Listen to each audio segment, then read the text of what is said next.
পিছনে যেই জায়গা আসলে অন্ধকারে কতটুক দেখা যেতেছে জানি না, যেটা প্রচুর অন্ধকার। এই যে দেন কত বড় বাজার।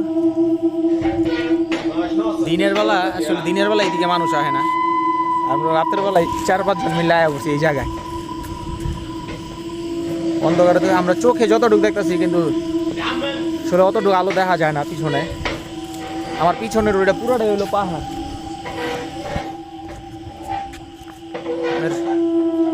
যেভাবে ব্যাং ডাকতেছে, ব্যাং তো আওয়াজ পান কিনা জানি না।